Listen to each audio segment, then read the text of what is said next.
नमस्कार, माझं नाव अथर्व आणि दमाईश विटेकर. आज आपण कंबाईनच्या पेपरसाठीची स्ट्रॅटेजी बघूया. माझं 2024 या वर्षामध्ये BDO क्लास 1 आणि STI मध्ये निवड झालेली आहे. तर माझी अभ्यासाची स्ट्रॅटेजी कशी होती आणि बुक लिस्ट कशी होती त्याबाबत आता आपण चर्चा करूया.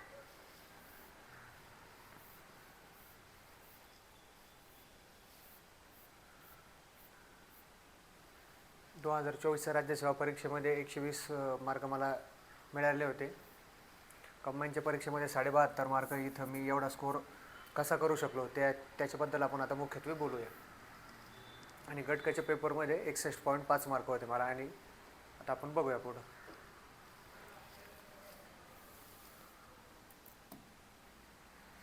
तर आपण सर्वात पहिले बुक लिस्ट आणि स्ट्रॅटेजीपासून सुरुवात करूया. माझं नाव अथर्व विटेकर. मी पहिलेच सांगितलं BDO आणि STI. आणि कोणाला जर का आपल्या व्हिडिओमध्ये जर का काही अडचण असेल किंवा काही डाऊट असेल तर ही माझी टेलिग्राम ID आहे @विटेकर_अथर्व VITEKARATHARV. तुम्हाला जर का काही अडचण असेल तर तुम्ही मला टेलिग्रामवर मेसेज करू शकता. आता सर्वात महत्त्वाचं काय आहे की अभ्यास कसा करावा. तर सर्वात पहिले आपण सिलेबस PYQ. तर सिलेबस एकदम आपलं प्री आणि मेन्सचा आपण सिलेबस बघितला पाहिजे. एकच मिनटं मी सेट करतो इथं.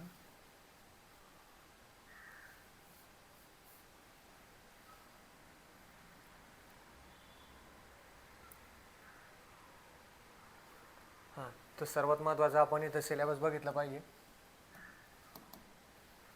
सिलेबस प्री आणि मेन्सचा सिलेबस हा आपला सर्वात महत्त्वाचं काय की हातानं लिहून काढणं महत्त्वाचं आहे. कारण की माझा तुम्हाला अनुभव सांगतो, 2022 आणि 23 मेन्सला राज्यसेवेच्या मेन्सला मी सिलेबस हातानं नव्हता लिहिला आणि 24च्या मेन्सला लिहिला होता. तर ज्या वर्षी मी 24च्या मेन्सला सिलेबस लिहिला ना त्या दिवशी मला कळलं की रोजगार हमी योजनेचे 2 प्रकार आहे. एक मनरेगा वेगळी आणि एक रोजगार हमी योजना वेगळी. नाही तर आपण काय करतो वाचताना मनरेगाच आपल्याला जास्त क्लिक होत चालते.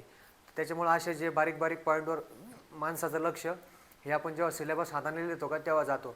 आता कंबाईन प्रीचा सिलेबस छोटा असतो किंवा कंबाईन मेन्सचा पण सिलेबस छोटा आहे, तरीसुद्धा त्याच्यामधलं कॉमा, मात्रा, फुल स्टॉप हा सुद्धा आयोगाचा तितकाच महत्त्वाचा आहे. कारण की आयोग आपल्यासोबत सिलेबस आणि PYQच्या माध्यमातूनच बोलत असतं किंवा आपल्याला त्याच्यानुसार आयोग मार्गदर्शन करत असतं. तर सिलेबस आणि PYQ हे तुम्ही एकदम बारीक बघितले पाहिजे आणि सिलेबसचे हातानंच लिहून काढला पाहिजे असं मी तुम्हाला सांगेन.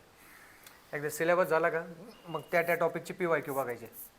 एकदा PYQ बघितले की मग तुम्हाला एक नॉर्मल अंदाज येतो. आता याच्यामध्ये तुमचं PYQची म्हणजे फक्त जे हेडलाईन असते का आणि एक नॉर्मल ऑप्शनकडे आपले एक काय म्हणतात लक्ष टाकायचं.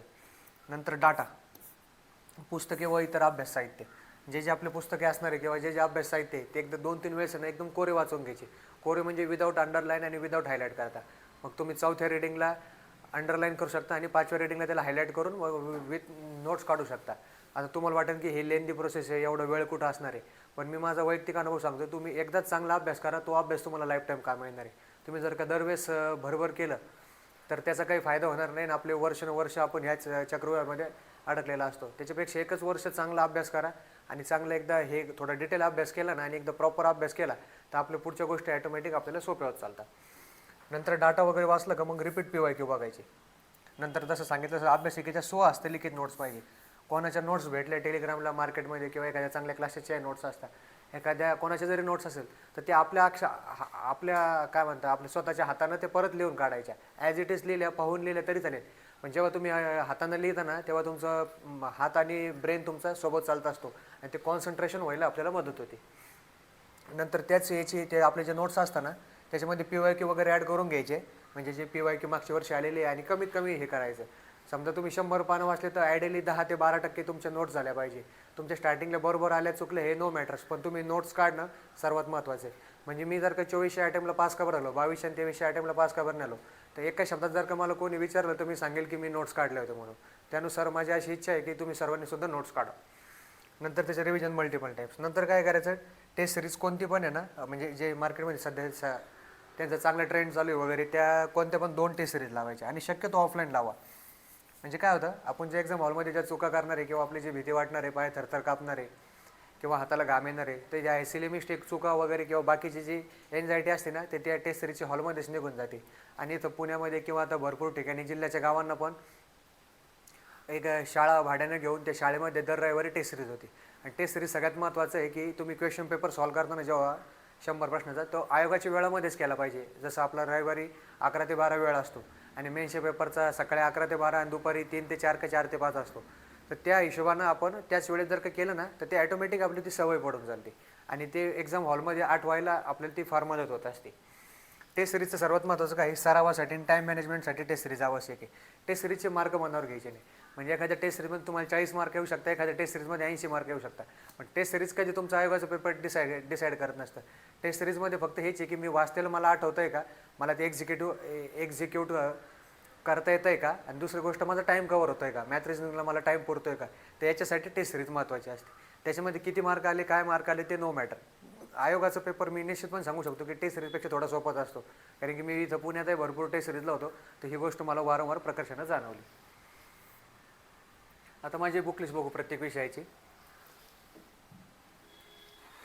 इतिहास हा जो सर्वात महत्त्वाचा विषय, त्याच्यापासून इतिहास भूगोल वगैरे जे ह्युमॅनिटीचे विषय म्हणतो आपण, तर त्या विषयापासून थोडं नॉर्मल अभ्यासाला आपण एक सर्वसामान्य बॅकग्राऊंड, म्हणजे जे ज्यांचं शैक्षणिक बॅकग्राऊंड सामान्य आहे किंवा आर्ट्स सायन्सवाले इथूनच सुरुवात करत असतात, तर आपण इथून सुरुवात केली पाहिजे. तर इतिहासासाठी ना 8वीचा आणि 11वीचं स्टेट बोर्ड आहे जुनं महाराष्ट्राच्या इतिहासासाठीचा, आणि 8वीचा आधुनिक भारताचा इतिहास आहे. दोन्ही छोटे पुस्तकं आहे. As it is line to line प्रश्न आहे.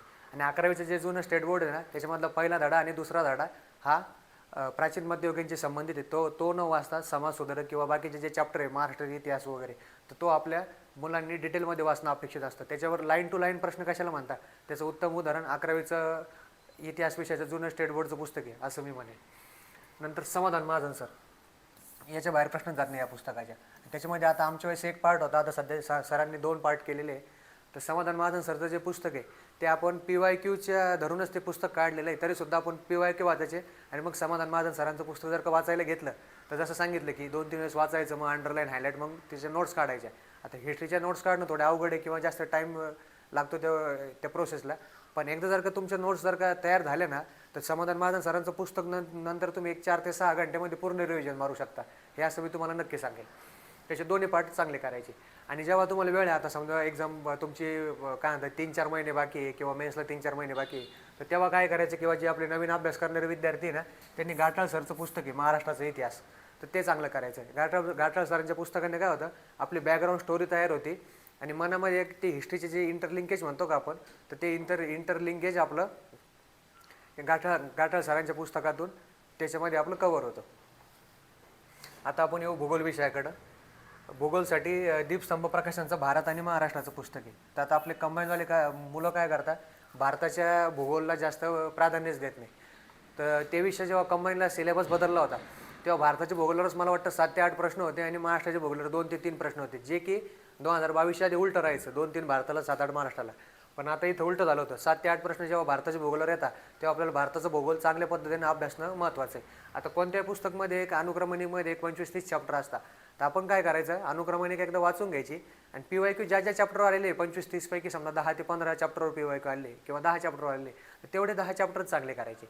बाकी समजा वने, सांख्यिकी, लोकसंख्या हे 2-3 ठिकाणी आपले जे ओव्हरलॅप पार्ट होत आहे, एन्व्हायरमेंट कधी सायन्समध्ये असतं थोडं 2-4 प्रश्न भूगोलामध्ये असतात, तर ते आपण एकदा हे करायचं की मी ह्या पार्ट इथं करणार, तो पार्ट इथं करणार किंवा लोकसंख्या कुठं करणार, तर ते एकदा बघून घ्यायचं आणि भारताच्या भूगोलला आपल्या कंबाईनच्या विद्यार्थ्यांनी जास्तीत जास्त प्रेफरन्स द्यायचा, असं हे करायचं, त्याचा प्रेफरन्स द्यायचा प्रयत्न करायचा. आता दुसरं प्राकृतिकसाठी काय करायचं, 11वीची NCERT त्याचं मराठी भाषांतर आहे डॉक्टर इंद्रजित राठोड सरांचं शारदा अकॅडमीचे. तर त्यांचं जे 11वी NCERTचं मराठी भाषांतर आहे ना, तर ते आपले कंबाईनवाले मुलं काय करतात की प्राकृतिक आणि जगाचे भूगोल एकच समजतात आणि जगाचा भूगोल कंबाईनला नसतो.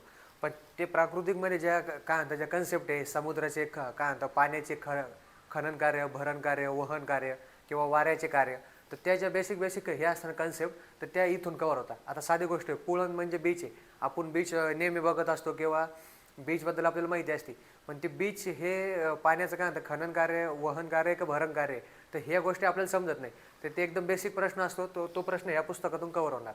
आणि 11वीचं NCERTचं पुस्तक हे UPSC पासून तर आपल्या कंबाईनपर्यंत जवळपास सर्व एक्झामला महत्त्वाचं आहे असं मला वाटतं.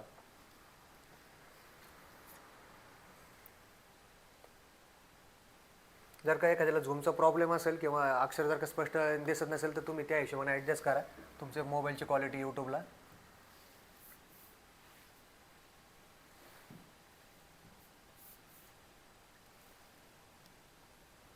हां, आता आपण तिसरा विषय बघू, राज्यशास्त्र. 11वी आणि 12वीचं स्टेट बोर्ड याच्यामधला निवडक भाग आहे. 2023ला जसं सिलेबस बदलला, त्याच्या आधी सिलेबसमध्ये होतं भारतीय राज्यघटना असा काहीतरी शब्द होता. तर आता राज्यशास्त्र शब्द आहे. तर राज्यशास्त्र शब्दामध्ये भारतीय राज्यघटना आली आणि जे काही वेस्टर्नचे जे काही 2-4 थिंकर्स आहे ते सुद्धा त्याच्यामध्ये इन्क्लूड असतात. आणि राज्यशास्त्र म्हणजे दॅट इज सायन्स. तर त्याच्यासाठी आपण काय करायचं, 11वी-12वीचा स्टेट बोर्डचा काय करायचं, निवडकच भाग वाचायचा. तर त्या निवडक भागामध्ये काय करायचं, की जे मला वाटतं आता 2400 कंबाईनला आणि 2300 कंबाईनला एक प्रश्न होता प्लेटोचा. तर तो जे थिंकरचे प्रश्न आहे ना, तर ते इथून कवर होता. आता 2500 कंबाईनला पण काहीतरी प्रश्न आला होता, एकदा आपण तो पुढच्या व्हिडिओमध्ये बघू. ते आपण 2500 कंबाईनचे पेपरचं सुद्धा विश्लेषण घेणार आहे. आणि दुसरं काय, एम लक्ष्मीकांत सरांचं जे स्टँडर्ड पुस्तक आहे याच्या बाहेर प्रश्न जात नाही. आणि ते एकदम आपलं ऑब्जेक्टिव्ह, समजा नवीन मुलाला आहे तो जर का त्यानं ताकद आली तर समजल. हे असं पुस्तक असल्यामुळं आपण लक्ष्मीकांत सरांचे पुस्तकच वाचलं पाहिजे असं मला वाटतं. मार्केटमध्ये इतरही चांगले पुस्तक आहे किंवा सोर्सेस आहे, पण लक्ष्मीकांत सरांचं पुस्तक हे बेस्ट आहे आणि मी स्वतः वापरलं म्हणून मी तुम्हाला सांगतोय. आणि याच्यानुसार जर का बुकलिस्टमध्ये जर का तुम्हाला काही बदल करा वाटला तर ते तुम्ही बिंदास तुमच्यानुसार तुम्ही बदल करू शकता. ही माझी बुकलिस्ट मी तुम्हाला सांगतोय. तर लक्ष्मीकांत सरांचं पुस्तक आहे ना, हे बेस्ट पुस्तक आहे पॉलिटीसाठी असं मला वाटतं. नंतर आता बघू आपण इकॉनॉमिक्स. कंबाईनचं तुलनात्मक प्रीचं आणि मेन्सचं इकॉनॉमिक्स सध्या सोपं यायला लागलेलं आहे. तर इकॉनॉमिक्समध्ये आपण 15पैकी 12, 13, 14पर्यंत नक्कीच पोहोचलो पाहिजे. आणि मेन्सला मला वाटतं 10 मार्काला आहे, तर त्यानुसार आपण त्याच्याजवळ 8, 9, 10पर्यंत आपण पोहोचलं पाहिजे. कारण की जे स्कोरिंग विषय आहे ना त्याच्यामध्ये मार्क काढले तर तुमचे जे मॅथ रिजनिंगचा टाईम नाही पुरला किंवा 1-2 मार्क ते इकडे भरून निघणार आहे. आणि शेवटी आता काय, मागच्या वर्षी 62 कट ऑफ लागला. आता ह्या वर्षी काय कट ऑफ लागेल तो लागेल. पुढच्या वर्षी असं नाही की 50 कट ऑफ लागेल, 60 कट ऑफ लागेल. जर का 65-70पर्यंत जरी कट ऑफ गेला, कारण की आता मुलांचा अभ्यास वाढतोय, तरीसुद्धा आपण त्या स्पर्धेमध्ये टिकलो पाहिजे. आणि प्रीला एक मिनिमम 70+ जर का मार्क आपल्याला निघले तर ते आपल्याला मेन्सला अभ्यास करायला सुद्धा आपल्याला कॉन्फिडन्स चांगला येतो असं मला वाटतं. तर ते इकॉनॉमिक्ससाठी रंजन कोळंबे सरांचं पुस्तक आहे किंवा डॉक्टर किरण देसले सरांचं पुस्तक आहे. त्यांचे दोन्ही भाग वाचायचे, पण ते निवडक वाचायचे. पुस्तक मोठं आहे, त्याच्यामध्ये आकडेवारीसुद्धा जास्त आहे. आकडेवारी समजून घ्यायची, पण जी गरजेची का तेवढीच आकडेवारी पाठ करायची. आता मुलांचं काय मला जाणवलं, समजा 2025चा तो GDPचा किंवा काय ते भारताचा ग्रोथ रेट काय तो प्रश्न विचारला, तर मुलं काय करतात 25, 24, 23, 22 सगळं पाठ करतात. तर मला काय वाटतं 25चं विचारलं ना तर तुम्ही 2600 एक्झामला काय करायचं, 2026चा पाठ करायचा आणि 25चा पाठ करायचा, बस दॅट्स इट. जर का तुम्ही 2700 एक्झामची तयारी करताय 2027ची, तर तुम्ही 27चा करा आणि 26चा करा. हे म्हणजे 26सुद्धा ॲडिशनलच आहे. त्याच्या ज्या वर्षी आपण एक्झामची तयारी करतोय ना त्याच्यामध्ये रिसेंट डाटा पाठ करायला जास्त महत्त्व द्या. तुम्ही जर का 20-22पासून जर का ते पाठ करू लागले तर ते विद्यार्थी मित्र आपले कुठंतरी चुकीच्या लाईनवर जातील, हे तुम्ही लक्षात घेतलं पाहिजे इथं. हां, तर देसले सरांचे दोन्ही भाग निवडक किंवा आपले जे प्रमोद वडावकर सर आहे त्यांची ऑनलाईन बॅच असते, त्यांच्या नोट्स पण चांगले आहे किंवा त्यांची बॅच पण आहे, ते एकदा तुम्ही बघू शकता. आणि 11वी-12वीचं जे स्टेट बोर्ड आहे का त्याच्यामधला निवडक भाग, छोटे स्टेट बोर्ड एक 50-100 पानाचे, त्याच्यामधला निवडक भाग ते मॅक्रो इकॉनॉमिक्ससाठी असतं. ते 2 प्रकारचे इकॉनॉमिक्स असतात, मायक्रो आणि मॅक्रो. तर मॅक्रो इकॉनॉमिक्स आपल्या स्पर्धा परीक्षेमध्ये अभ्यासतो, तर त्याच्यासाठी 11वी-12वीचं स्टेट बोर्डचा आहे ना एक निवडक भाग वाचायचा. त्याच्यामध्ये तुमचं कन्सेप्च्युअल क्लॅरिटी आणि तुमचं एक बेसिक फाउंडेशन तयार व्हायला मदत होते.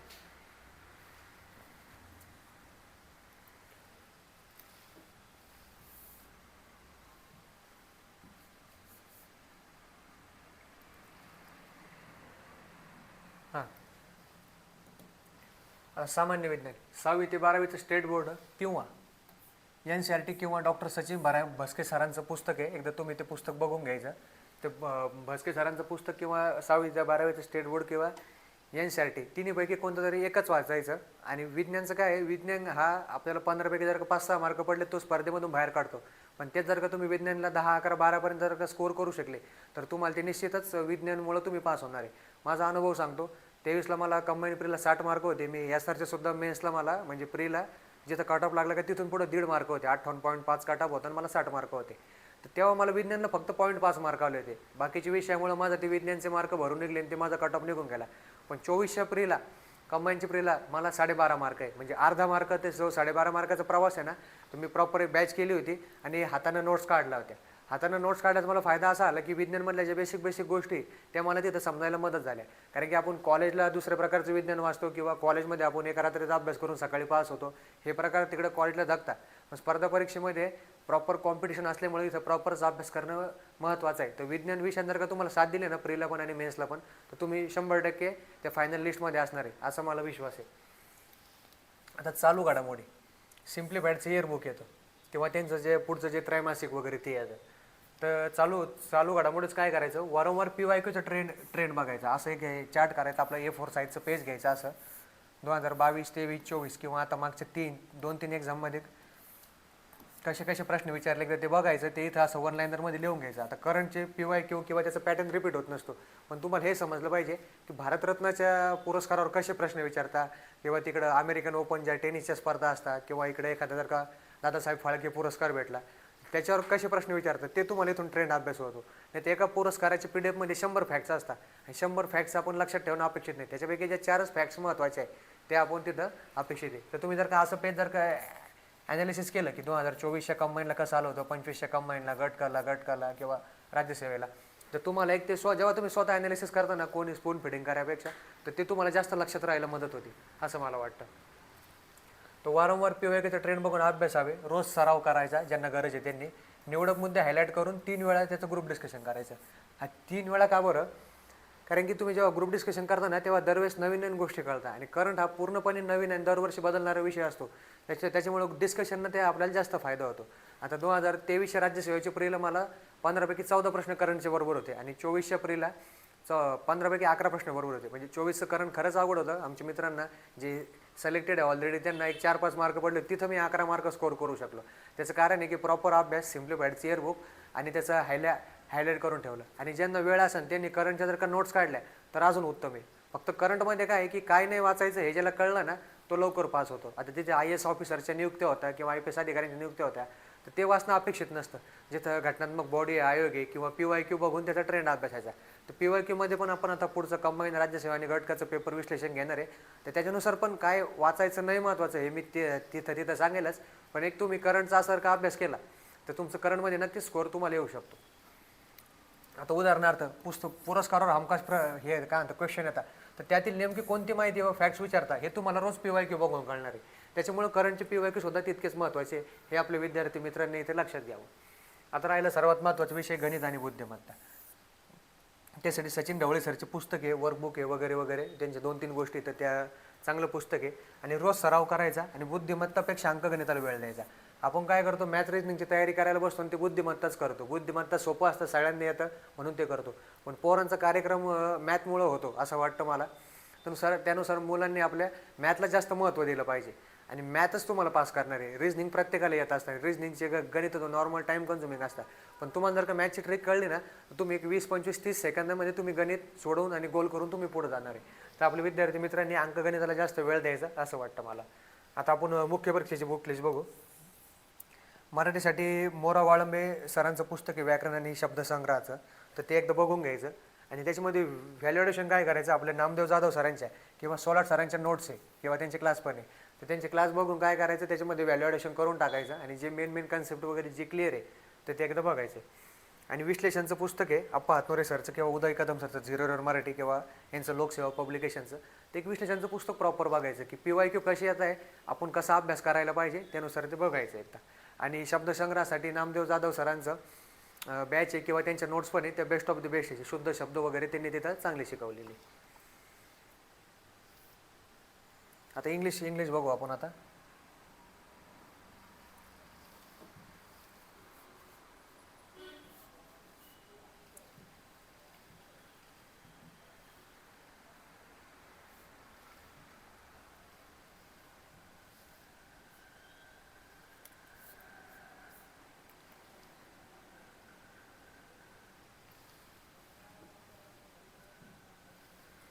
इंग्लिशसाठी काय करायचं, महेश पाटील सरांच्या नोट्स आहे शाश्वत अकॅडमीच्या, तर त्या पाटील सरांच्या ज्या नोट्स आहे तर त्या आपल्या हातानं लिहून काढायच्या. म्हणजे त्यांचे जर का नोट्स जर का आपण लिहिले आपल्या हातानं प्रॉपर, तेव्हाच इंग्लिशमधले जे बारीक जे रूल्स आहे किंवा जे बारीक गोष्टी ते आपल्याला समजायला मदत होतं.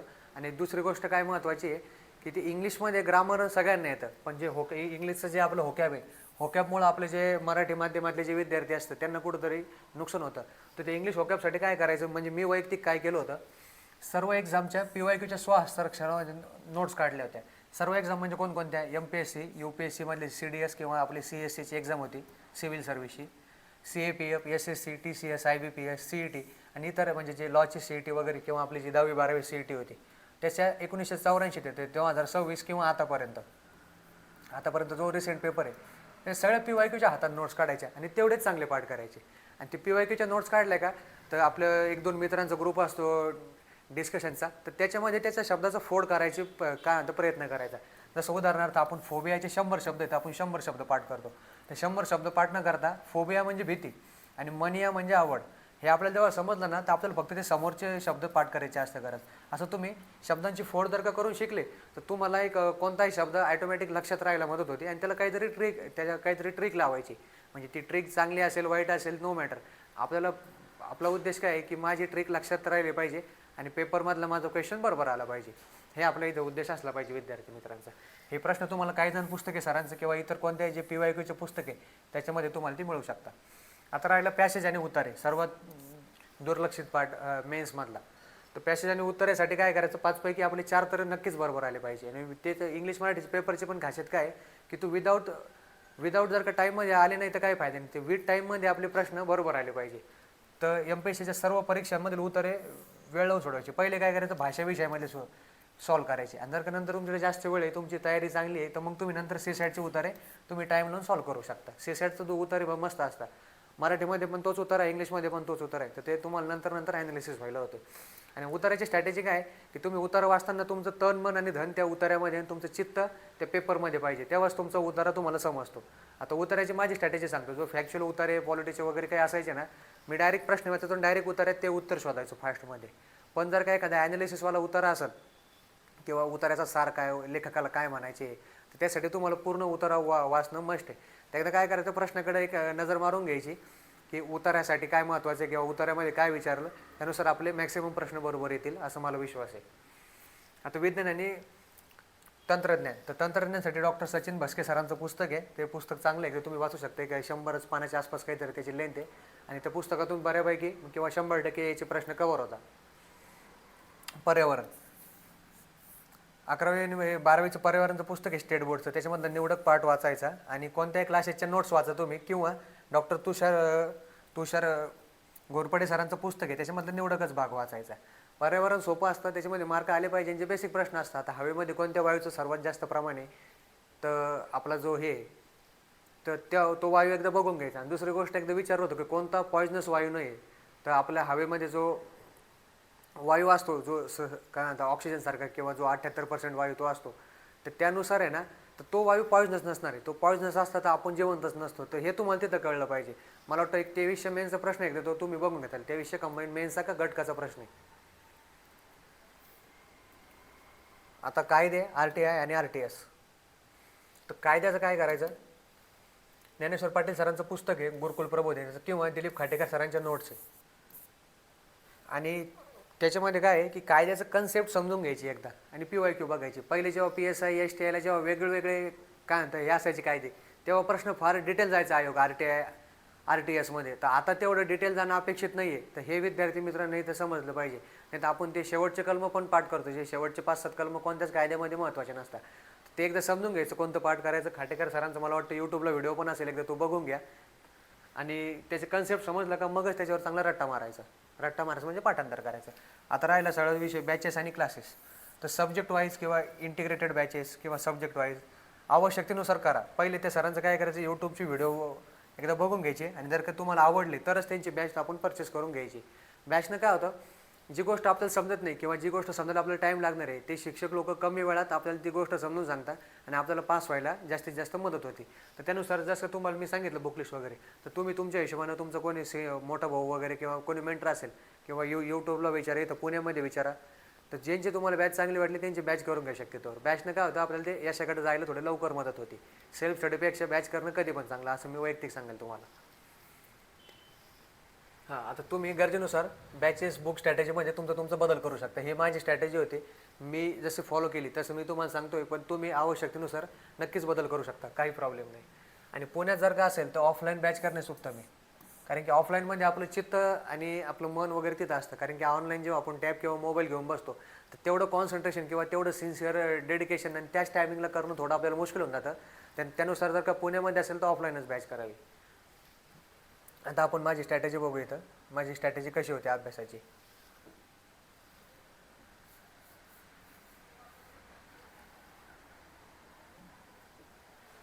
रोज मी काय करायचो, PYQला 1.5 ते 2 तास द्यायचो आणि हे आवश्यक गोष्ट आहे. कारण की तुम्हाला जर का एकदा PYQ कळले ना, तर तुम्हाला कोणत्याच मेंटरला किंवा सिनियरला विचारायची तुम्हाला गरज पडणार नाही. त्याच्यानुसार PYQला जास्तीत जास्त वेळ द्यायचा आणि ते 21,000चं पुस्तक आहे का हातनोरे सरांचं, ते एकदा ते पुस्तक तुम्ही बघून घ्यायचं, किंवा लॉजिक बुस्टर आहे अविनाश शितोळे सरांचं, किंवा जे कंबाईन प्रीच्या विश्लेषणासाठी, तर एकदा ते पुस्तक चांगलं बघून घ्यायचं.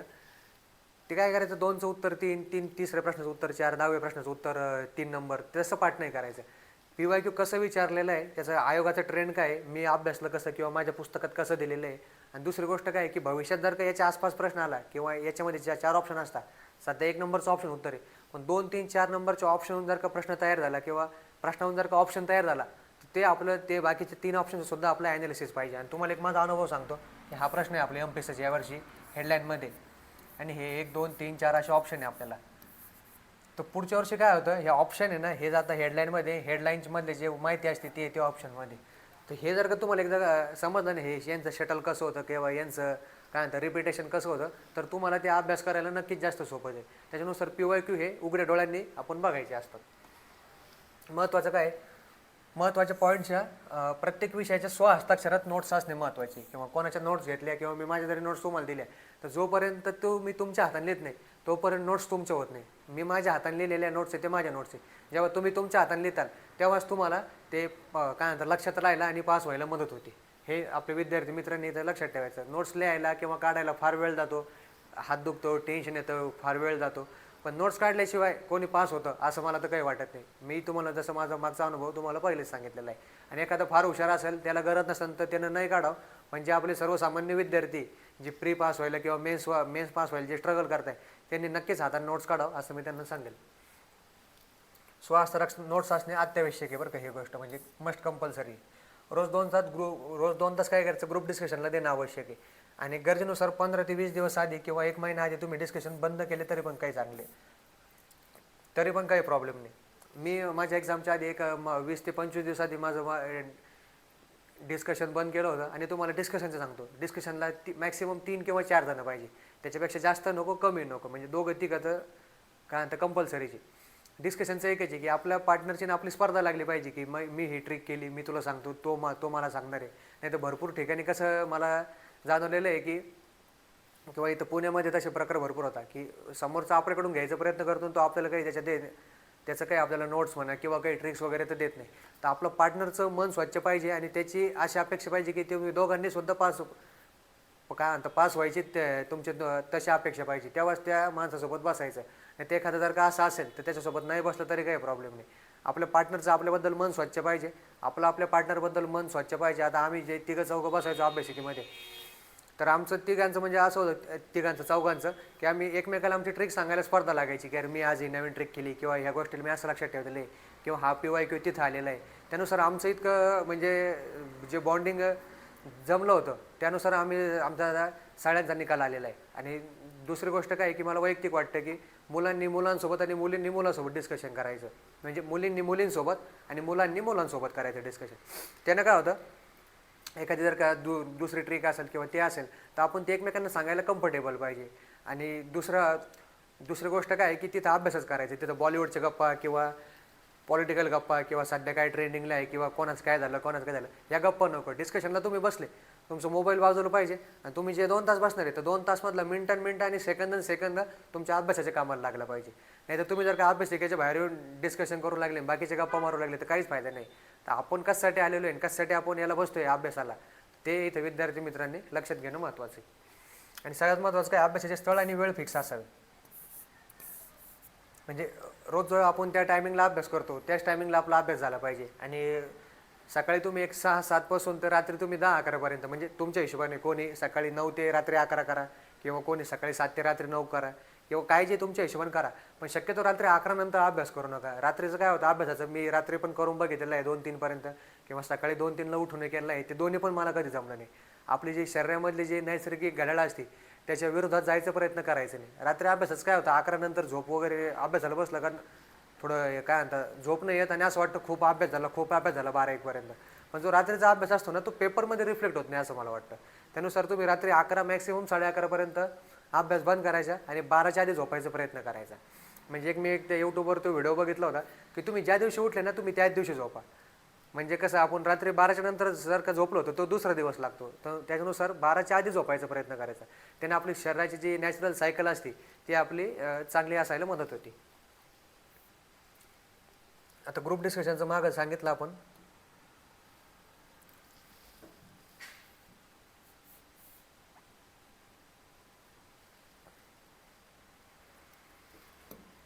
हां, डिस्कशन करताना त्याच्या PYQ नोट्स आणि डाटा यांचा सुयोग्य मेळ साधायचा. म्हणजे कधी PYQचं हे करायचं आपलं, जर का दोघा तिघांच्या नोट्स सेम करून घ्यायच्या, नोट्स हे करायचं आणि डाटाचं सुद्धा डिस्कशन करायचं, त्याचा सुयोग्य मेळ साधायचा. आता हा सुयोग्य म्हणजे कसं, ज्याच्या त्याच्या हिशोबाने तुम्ही तो तुमचा मेळ साधू शकता. आता डिस्कशनमध्ये 3 ते 4 पार्टनर असावे, फक्त आणि फक्त अभ्यासाचे करावे ते मागं सांगितलं. डिस्कशन पार्टनर हे समान ध्येयाने प्रेरित ते मागं सांगितलं. नोट्स, लॉजिक, ट्रिक्स यांची सरळ मनाने किंवा सरळ हाताने त्याची देवाणघेवाण झाली पाहिजे. आता अभ्यास करताना सर्वात महत्त्वाचं काय, आता आहारावर बोलू आपण, म्हणजे जेवण खावण आपलं. तर आहार शक्यतो तुमचा सात्विक असावा आणि व्हेज असेल तर उत्तमच आहे. कारण की आपण इथं अभ्यास करायला आलेलो आहे आणि आपण अभ्यासाला जे फूड ज्यानं आपलं मन आणि पोट शांत राहील त्या हिशोबाने आपलं जेवण असलं पाहिजे. आणि जर का तुम्हाला शक्य असेल ना तर नाश्त्याच्या ऐवजी सफरचंद, चिक्कू किंवा इथं केळी लिहा, याच्यापैकी तुम्ही एक खायचं. एखादं फ्रूट का किंवा अजून हे काय म्हणतात ड्राय फ्रूट्स का, याचा समावेश करावा. याने मेंदूला डायरेक्ट ऊर्जा मिळते. आणि अभ्यास करताना सर्वात महत्त्वाचं आहे की कंटिन्यू पाणी पित राहणं महत्त्वाचं आहे. कारण की पाणी पिणं यानं आपला मेंदूला काय म्हणतात सतत मेंदू ॲक्टिव्ह असतो आणि त्या हिशोबाने बघा. आणि पोह्याचं काय मॅटर आहे माहिती का, पोहे जर का खाल्ले ना आपण तर सकाळी अशी गार झोप लागते अभ्यासिकेत जाऊन की पाहायचंच काम नाही. त्यानुसार पोहे अवॉइड करा. आपण इथं झोपायला नाही आलेलो आहे तर आपण अभ्यास करायला आलेलो आहे, हे इथं विद्यार्थी मित्रांनी लक्षात ठेवणं महत्त्वाचं आहे. आणि सफरचंद, चिक्कू किंवा केळी ना तर ज्यांना अफोर्डेबल आहे त्यांनी नक्की खायला पाहिजे. कारण की सफरचंद डायरेक्ट मेंदूला ग्लुकोज मिळतं. जे आपण जेवण केल्यानं 2-3 तासानं मेंदूला जे मिळणारं ग्लुकोज आहे ते सफरचंदानं आपलं एक 10-20 मिनिटामध्ये मेंदूला मिळतं आणि मेंदू ॲक्टिव्ह राहायला मदत होतं. आणि इथं सर्वात महत्त्वाचं लक्षात ठेवा, आपण अभ्यास करायला आलेलो आहे, मेसचे आणि रूमचे पैसे वसूल करायला नाही. मेसचे पैसे म्हणजे कसं, जेवढं गरज आहे का त्याच्यापेक्षा अर्धी पोळी कमी का, मी तुम्हाला असं सांगेल. आपले विद्यार्थी काय करतात 4 पोळ्या 5 पोळ्या आणि मग ते रिडिंगमध्ये गेलं का झोप येते. किंवा रूमचं कसं मस्त जेवण झालं की लगेच दुपारी रूमवर जाऊन झोपायचा आपला प्रकार चालतो. तर ज्यांना शक्य असेल त्यांनी अभ्यासिकेतच दुपारी नॉर्मल नॅप मारायची. आणि ज्यांना शक्य नसेल त्यांनी रूमवर जाऊन जरी झोपलं तर एक 30 ते 40 मिनिटांमध्ये झोपलं की लगेच उठलं पाहिजे. नाही तर आपण काय करतो, रूमवरच बसलेला असतो, मग गप्पा ते बाकीच्या गोष्टी तुम्हाला माहिती आहे. तर त्यानुसार आपण त्याच्यामध्ये न पडता आपण अभ्यास करायला आलेलो आहे याची जाणीव आणि आईवडिलांच्या कष्टांची जाणीव आपल्या विद्यार्थी मित्रांनी ठेवणं आवश्यक आहे. आता झोप सर्वात महत्त्वाची असते अभ्यास करताना किंवा अभ्यासाच्या पिरियडमध्ये. तर रात्री तुमचे 7 तास झोप आवश्यक आहे. तर रात्री आपण 12च्या आत झोपावे, म्हणजे 6.5-7 तास झोप सफिशियंट आहे रात्रीची.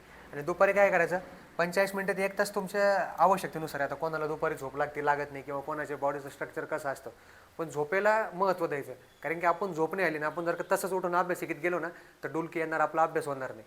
तर त्या हिशोबानं झोपसुद्धा तेवढीच महत्त्वाची अभ्यासासोबत. आणि अभ्यासाच्या बाकीच्या ॲलर्ट गोष्टी काय त्याच्यावर आपला व्हिडिओ मुख्यत्वे इथं आधारित आहे. पुस्तक, बुकली, स्ट्रॅटेजी वगैरे तुम्हाला कोणी पण यूट्यूबवर सांगेल, पण ह्या गोष्टी यूट्यूबवर नाही असं मला वाटलं, म्हणून माझा व्हिडिओ बनवायचा हा उद्देश आहे.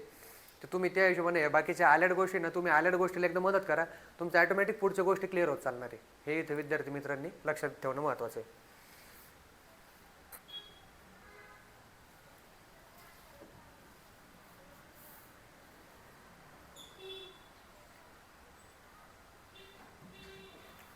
अभ्यास करताना काय करायचं, 6.5 दिवसाचं प्रॉपर नियोजन करायचं. आणि रविवारी संध्याकाळी 5 नंतर ब्रेक घ्यायचा. रविवारी संध्याकाळी काय करायचं, मोबाईल, कपडे धुणे, भेटीगाठी, कुठं फिरून यायचं. त्यानं काय होतं, रविवारी जर का तुम्ही अर्धा दिवस ब्रेक घेता ना तुम्हाला सोमवारी परत अभ्यास करायला आनंद मिळतो. आणि 6.5 दिवसाचंच नियोजन करायचं अभ्यासाचं. ते लगेच सकाळी 7 ते रात्री 11 5-5 मिनिटाचं नियोजन हे वैयक्तिक तरी माझ्याकडून कधी फॉलो नाही झालेलं आहे. तुम्ही काय करा, स्लॉट वाईज नियोजन करायचं की सकाळचे 2 स्लॉट, दुपारचे 2 स्लॉट आणि रात्रीचं 1 स्लॉट, असे 5 स्लॉटचं तुमचं नियोजन असेल तर तुमचा 10 तास अभ्यास आरामात होतो इथं. आणि तुम्ही डेली अभ्यास करणं हे सर्वात महत्त्वाचं आहे. आणि कन्सिस्टन्सी ठेवणं महत्त्वाचं आहे. नाही तर कुठं कार्यक्रम आहे, कुठं आज काही दुसराच प्रोग्राम आहे किंवा अजून तिसरी काही गोष्ट आहे तर आपण अभ्यास स्किप करतो. तर विद्यार्थी मित्रांनी अशा गोष्टी न करता प्रॉपर एकदा तुम्ही अभ्यास करा, वर्ष 1.5 वर्ष प्रॉपर चांगला. नंतर एकदा पास झालं की तुमचं आयुष्य सोन्याहून पिवळं असणार आहे, असं मी तुम्हाला निश्चित सांगतो. त्या हिशोबाने 6.5 दिवसाचं प्रॉपर नियोजन करायचं अभ्यासाचं. देवदर्शन रोज सकाळी जर का देवाचं आपण दर्शन करून अभ्यासाला बसलो किंवा आईवडिलांचे काय म्हणतात पाया पडून जर का आपण अभ्यासाला बसलो ना तर आपल्याला अभ्यास करायला जास्त आनंद मिळतो. आणि 10 मिनिटे ध्यानधारणा आणि ओंकाराचा उच्चार करायचा, ज्याला आपण मेडिटेशन म्हणतो. त्याने काय होतं, आपलं जे डोक्यात जे 100 विचार असतं किंवा सगळ्या जगाचे विचार आपण करत असतो, तर ते विचार कुठेतरी कमी व्हायला आणि आपला जो माइंडचा जो लेझर बीम आहे, तर तो बीम एका जागी फोकस व्हायला आपल्याला त्यानं मदत होते. आता सर्वात महत्त्वाचं आहे मोबाईल आणि सोशल मीडिया. स्मार्टफोन काय करायचा, आता मी वैयक्तिक हे फॉलो केलं आहे म्हणून तुम्हाला सांगतो. माझे रूम पार्टनर किंवा माझे मित्र असेल तर तुम्ही त्यांना बिंदास विचारू शकता. स्मार्टफोन काय करायचं, रोज रात्री फक्त 30 मिनिटे आणि ते रात्री जेवणानंतर बघायचं, 30च मिनटं. आणि फक्त टेलिग्राम आणि व्हॉट्सअपच आपल्या मित्रांनी किंवा आपल्या विद्यार्थ्यांनी वापरलं पाहिजे. टेलिग्राम कशासाठी, फक्त स्टडी मटेरियलसाठी. आणि जे टेलिग्रामचे जे चांगले ग्रुप आहे, जे एक्झामची वगैरे माहिती देतात, तुम्ही त्यांना नक्की फॉलो केलं पाहिजे. आणि व्हॉट्सअप कसं की कुटुंबासाठी, म्हणजे आईवडील किंवा आपले भाऊ बहीण हे टेलिग्रामवर नसतं, ते त्यांच्यासोबत संपर्क साधायला किंवा एखादं काही काम पडलं त्यासाठी व्हॉट्सअप आहे. बाकी इंस्टाग्राम, फेसबुक, स्नॅपचॅट व इतर सोशल मीडिया तयारीच्या काळामध्ये बंद ठेवा. एकदा तुम्ही पास झाले का नंतर तुम्हाला कोणी म्हणणार नाही की सोशल मीडिया बंद ठेव. मी स्वतः माझं इंस्टा, फेसबुक वगैरे बंद केलं होतं. जेव्हा गावाकडे 3-4 महिन्याला 1-2 दिवस जायचो, तेव्हा ते गावाकडे घेतात वापरायचो. गावाकडून येता येताच इथं ते बंद करून टाकायचो. तर याचा असा फायदा आला, जवळपास इंस्टाग्रामचा माझा अर्धा 1 तास वाचला, फेसबुकचा अर्धा तास वाचला, स्नॅपचॅटवर तर माझं अजून अकाउंटच नाही. तर 1-1.5 तास माझं इथं वाचलं ना, तेवढ्या वेळ मी अभ्यासामध्ये एक्झिक्यूट करायचो. तर ते इथं आपल्या विद्यार्थ्यांनी त्या हिशोबाने इंस्टा आणि फेसबुक बंद करणं महत्त्वाचं आहे. इंस्टावर किंवा फेसबुकवर अभ्यासाचं 5 रुपयाचं म्हणजे काहीच नसतं अभ्यासाचं, आणि आपला टाईमपास, स्टोरी, रील्स किंवा अजून दुसऱ्या काही गोष्टी इंस्टावर ज्या चालतात त्या महत्त्वाच्या नाही सध्या आपल्या आयुष्यामध्ये. सध्या आपल्या आयुष्यामध्ये एकच महत्त्वाचं आहे की पोस्ट काढणं आपलं हे ध्येय पाहिजे. आता यूट्यूब आहे, नाही तर आपण काय करतो, इंस्टा बंद करतो आणि यूट्यूबचे रील्स पाहतो. तर तसं न करता जर का तुम्हाला अभ्यासासाठी यूट्यूब वापरायचे असेल ना, तर तुम्ही व्हिडिओ डाउनलोड करूनच बघावे. म्हणजे काय, तुम्हाला जर का उद्या 2 यूट्यूबचे व्हिडिओ पाहिजे तर ते व्हिडिओ रात्रीच डाउनलोड करून ठेवायचे आणि मग तेच दुसऱ्या दिवशी अभ्यासिकेमध्ये येऊन बघायचे. कारण की अभ्यासिकेच्या सेटवर जर का आपण मोबाईल खेळायची किंवा अभ्यासिकेच्या सेटवर जर का ती नेट खेळायची सवय लागली ना, तर ते सेटवर तुमची वारंवार आठवण येणार आहे. आणि हे जे रात्री मी 30 मिनिटं म्हटलं नाही तर हा मोबाईल अभ्यासिकेच्या बाहेरच बघून घ्यायचा, मगच अभ्यासिकेत येऊन बसायचा. आणि एक छोटा मोबाईल घ्यायचा आणि मोठा मोबाईल काय करायचं, दिवसभर एक तर एरोप्लेन मोडवर ठेवायचा किंवा डायरेक्ट स्विच ऑफ ठेवायचा. तर हे ज्या मुलाला जमलं ना, त्याचे रोजचे आयुष्यातले 2 तास अभ्यासाचे वाढणार, हे इथं तुम्ही लक्षात घ्या. आणि स्मार्टफोन अभ्यासिकेच्या बाहेरच बघा, म्हणजे सीटवर आठवण येत नाही, ते आपण सांगितलं पहिले. आता हे बघू आपण, शक्यतो एक छोटा कीपॅड मोबाईल घ्यायचा आणि स्मार्टफोन दिवसभर बंद ठेवा. हे पाहिलं, कीपॅड मोबाईल काय करायचं, ओनली कॉल्स आणि SMS पाहिजे, ते पण फक्त कुटुंबासाठी. नाही तर आपण काय करतो, जो मित्र आपल्याला फोन करून बोलवतो किंवा त्रास देतो किंवा म्हणतो चल चहा प्यायला, चल आपण फिरून, आपण त्यालाच तो नंबर देतो, आपला नवीन मोबाईल नंबर. तर त्या मोबाईल घ्यायचा आपला उद्देशच साध्य होत नाही. तर सर्वात महत्त्वाचं काय, तो नंबर स्ट्रिक्टली आपल्या फक्त कुटुंबाकडं आणि एखाद्या रूम पार्टनरकडे तुम्ही देऊन ठेवा, इमर्जन्सीसाठी काही असेल तर. आणि गरज नसेल तर नाही दिला तरी पण काही प्रॉब्लेम नाही. आणि तो जो कीपॅड मोबाईल आहे ना, तो मल्टीमीडिया नाही घ्यायचा. मी मागच्या 2024च्या दिवाळीला म्हणजे ह्या मेनसाठी मी मोबाईल घेतला होता. म्हटलं मेनच्या वेळेस आपण आता मोबाईल पूर्ण मोठा मोबाईल बंद ठेवू. तर मला मुलं म्हणे की यार तो जिओचं घे म्हणे मल्टीमीडियाचा.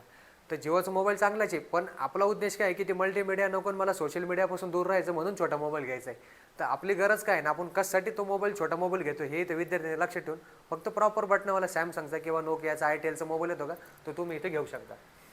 आणि सर्वात महत्त्वाचं काय, टी सिरीज सॉल्व करताना आहे ना, म्हणजे तुम्ही शाळेमध्ये पुण्यामध्ये सॉल्व करता किंवा रिडिंगमध्ये सॉल्व करता, तर ते मोबाईल बंद ठेवायचा आणि टी सिरीज आयोगाच्या वेळेमध्ये सोडवायची. नाही तर आपण काय करतो, तिथं प्रॉपर अशी घड्याळ घेऊन जायची इथे हे काय म्हणतात टी सिरीजच्या पेपरला मुलांनी. नाही तर आपण काय करतो, मोबाईलमध्येच तो टाईम पाहतो, पेपरला किती मिनटं बाकी, नाही एखादं नोटिफिकेशन आलं किंवा एखादा मेसेज आला, आपलं पेपरचं लक्ष डायव्हर्ट व्हायला सोपं असतं ते. त्यानुसार आपलं लक्ष पेपरमध्ये पाहायचं, प्रॉपर अशी वॉच न्यायची, नाही तर मग आपलं त्यांचं जे टोलकडं असतं त्याच्यावर आपण तिथं लक्ष ठेवायचं.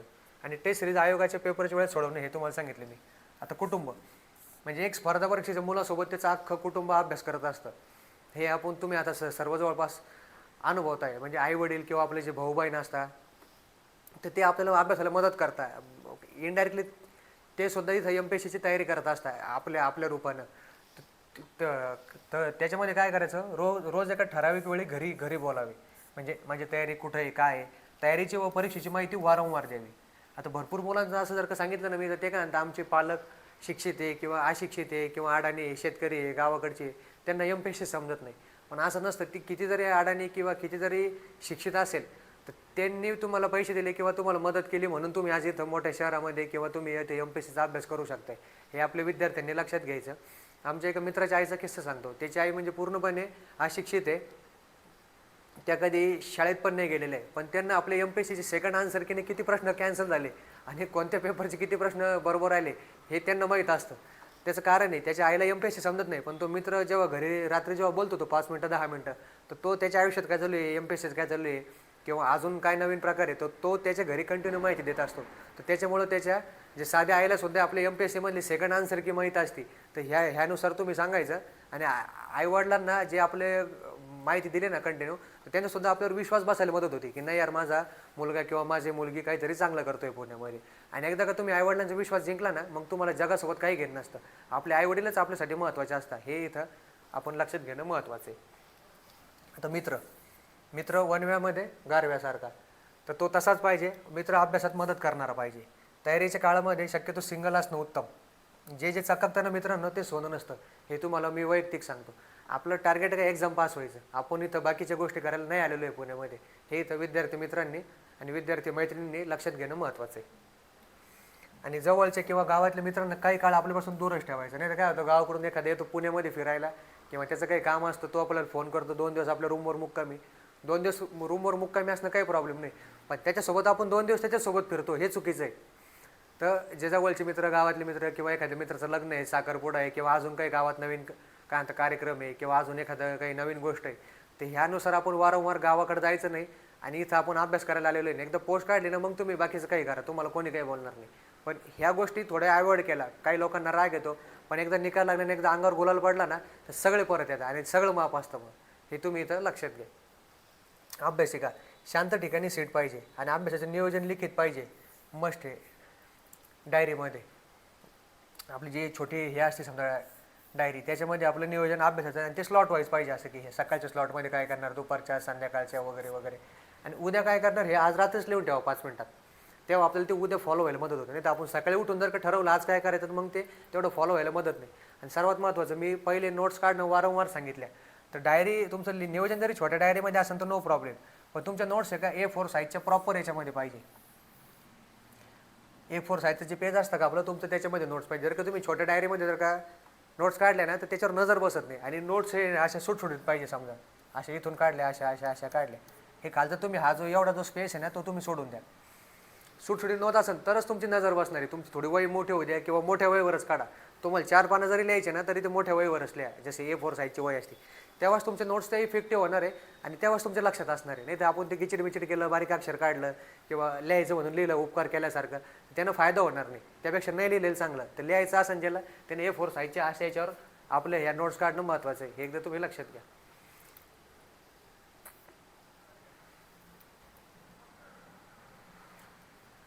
आता हे मेंटोर आहे, मेंटोर किंवा सेल्फ स्टडी. तर शिक्षक सिनियर यांना काय करायचं, दर 8 ते 15 दिवसांनी भेटून आहे ना तयारीचा आढावा घ्यायचा की नेमकं माझी तयारी कुठपर्यंत चालू आहे आणि मी काय करतोय. हे जर तुम्ही कंटिन्यू फॉलोअप दिलं ना तर तुम्ही चुकीच्या ट्रॅकवर जात नाही, तुम्ही बरोबर ट्रॅकवर असता.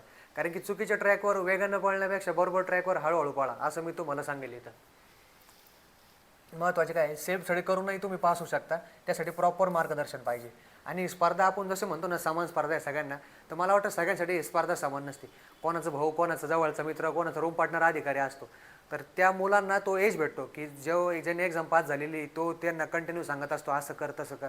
आणि जे आपले सर्वसामान्य विद्यार्थी ज्यांचं कोणी भाऊ, मित्र, मोठा भाऊ किंवा कोणी मार्गदर्शक अधिकारी नसतो किंवा ह्या फेजमध्ये इथं समजा शिक्षक नसतो, तर त्या मुलांसाठी काय आहे की तुम्ही एकदा प्रॉपर जर का तुम्ही दर 8 ते 15 दिवसांना मेंटर ठेवला किंवा जर का तुम्ही सेल्फ स्टडी चांगला केला प्रॉपर मार्गदर्शनाने किंवा तुम्ही PYQ सिलेबस वारंवार बघितला ना, तुम्हाला कोणाला विचारायची गरज पडणार नाही. हे तुम्ही इथं लक्षात घ्या. आणि स्पर्धा सर्वांना समान असते, पण काही लोकांचं भाऊ अधिकारी असतं, मग त्यांना ते आपल्यापेक्षा 4 गोष्टी लवकर कळतं की अभ्यास कसा करायचा, काय करायचा. तर आपण काय करायचं, सिलेबस PYQ एक चांगला मेंटर ठेवला ना तर आपण ही एक्झाम पहिल्या अटेम्प्टमध्ये सुद्धा पास होऊ शकतं, याची मला खात्री आहे. आता चहा, कॉफी व इतर तत्सम पे, कोणी कोल्ड्रिंक पितं, कोणी अजून काही पितं, तर चहाचं भडीमार करायचं नाही. नाही तर आपलं कसं असतं, खाली अभ्यासिकेच्या खाली आलं की आपल्याला चहा लागणार, परत वरती जाताना एकदा चहा लागतो. आणि ते चहामुळं काय होतं, आपली भूक दबत चालते आणि चहामधून काही प्रोटीन किंवा जे बॅलन्स डाएट म्हणतो आपण ते भेटत नसतं. चहा 1-2 कप ठीक आहे दिवसभरामध्ये, कधी तुम्ही कॉफी प्या किंवा कधी तुम्ही ज्यूस प्या, पण ते नुसतं चहा नका पिऊ. दूध जरी पिलं तरी बेस्ट असतं. आता मुख्य परीक्षेच्या काळामध्ये काय करायचं, 12 तास अभ्यास करायचा, क्लास, डिस्कशन, टेस्ट आणि सेल्फ स्टडी मिळून. तर 7 तास काय करायचं, तिला 7:5चा रेशो करायचा. असा तर 7 तास तुमचे भाषा विषयाचे दोन्ही भाषा विषय आणि नोट्स वगैरे मी जसं तुम्हाला सांगितलं मराठी व्याकरणच्या सुद्धा नोट्स काढायच्या, मराठी व्होकॅबच्या सुद्धा नोट्स काढायच्या. कारण की मराठी आपल्याला फार येतं असं वाटतं, पण ते पेपरचे मार्क आल्यावरच कळतं आपल्याला मराठी किती येतं.